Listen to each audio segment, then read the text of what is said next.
السلام غزالات ديالي، كيف دايرين؟ لاباس عليكم؟ كنتمنى تكونوا بخير على خير وانتم كتشاهدوا هذا الفيديو.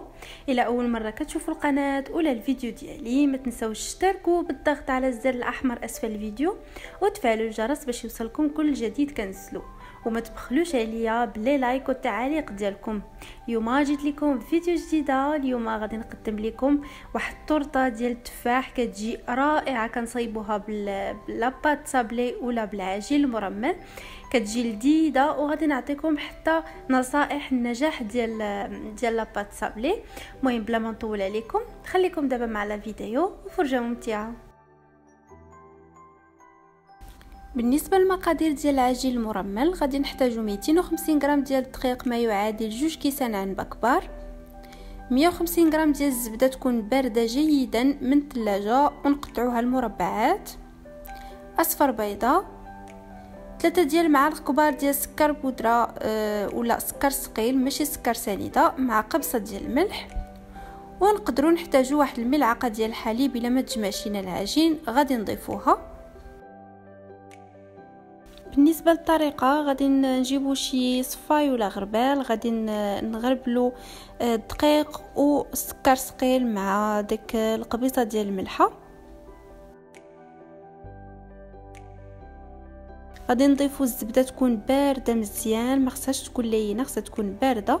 وغادي نبقاو نخدموا هكا بيدينا، ما تحاولوش انكم تعجنوا، وغادي تبقاو تخدموا حتى تدخل ديك الزبده تبان لكم تلبسات بدوك الحبيبات ديال الدقيق. وغادي نبداو نخدموها بين يدينا بحال كنفتلوا هذاك الدقيق. هذه هي العجين المرمل، كيخصنا نخدموه بحال هكاك حتى كيولي بحال مرمل. غنوريكم كيفاش تيولي الشكل ديالو في الاخر. وغادي نضيفوا ديك اصفر بيضه باش نجمعوا العجين. ما تحاولوش انكم تدلكوه، غير انكم تجمعوه بحال هكا بصبعكم. وإلا الا شفتوا العجين ما تجمعش معكم، غادي تضيفوا القليل من الحليب، غير الجهد فاش يتجمع لينا العجينه وصافي. ومن بعد غادي نديروا العجين ديالنا في البلاستيك الغذائي، وغادي نحطوه في الثلاجه على الاقل نصف ساعه. الا كنتم مزروبين به تحطوه في المجمد، ماشي يجمد، غير يبرد بسرعه باش هكا تربحوا الوقت اكثر. ودابا غادي ندوزو باش نحضروا الكريمه ديال التفاح. خديت هنا 3 ديال التفاحات، من الاحسن انهم يكونوا صفرين. غادي تحيدوا لهم القشره ديالهم وتقطعوهم مربعات صغيره. غادي ديروا شويه ديال الزبده في المقله، وغتضيفوا هذوك 3 ديال التفاحات اللي قطعتوا مربعات. غنضيفوا القليل من السكر. السكر طبيعه الحال كيبقى حسب الذوق عندكم، ما بين 2 المعالق حتى 4 المعالق ديال السكر. غتضيفوا واحد المعلقه كبيره ديال القرفه. فوق نار مهيله غادي نحاولوا اننا نطيبوا هذا الخليط حتى يخرج كاع داك الماء اللي كاين في التفاح.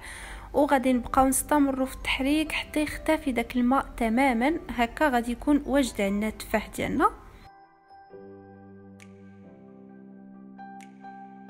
في الخلاط الكهربائي غادي نطحنوا هذاك التفاح من بعد ما نشف من داك الماء اللي طلق، وغادي نضيفوا معاه نصف كاس ديال الحليب. غادي نطحنوا الكل جيدا ونحتفظوا بهذيك الكريمه جانبا حتى نصايبوا العجين ديالنا. من بعد ما يبرد العجين جيدا غادي نسرحوه بين 2 ديال الورق ديال الطبخ ولا 2 بلاستيكات. المهم كتسرحوه حيت هكا كيسهل عليكم. وما الا بغيت تسرحوه نيشان غادي تحتاجوا الدقيق، وحنا ما خصناش نزيدوا الدقيق لهاد لاباط. غادي نسرحها مزيان وغادي نديرها في المول اللي غادي نطيبها فيه. يمكن لكم تستعملوا اي مول كان متوفر عندكم. انا غنستعمل هذا، وغادي نحيد دوك الجوانب. هذوك الجوانب هما اللي غنعاود عاوتاني نسرح العجين، وغادي نقاد منهم اشرطه اللي غادي نزوق بها من الفوق ديال التورته.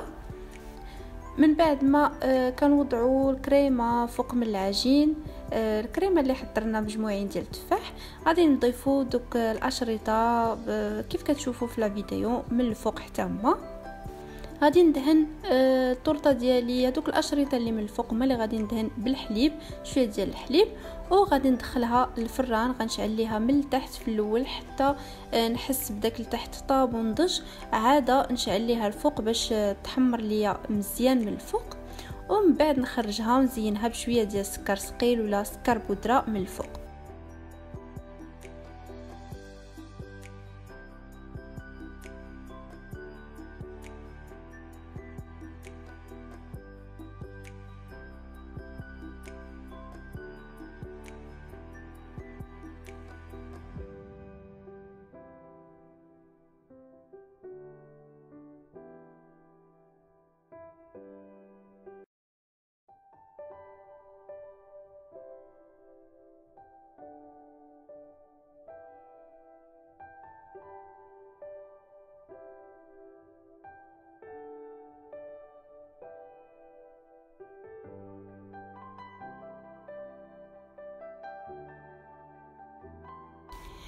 هنا كتسالي لا فيديو ديالي. كنتمنى الفيديو اللي قدمت لكم اليوم تكون نالت الاعجاب ديالكم. ما تنساوش تشجعوني بلي لايك والتعاليق ديالكم. تسناوني في فيديو جاي ان شاء الله. تهلاو ليا في راسكم، كنبغيكم بزاف بزاف. السلام عليكم.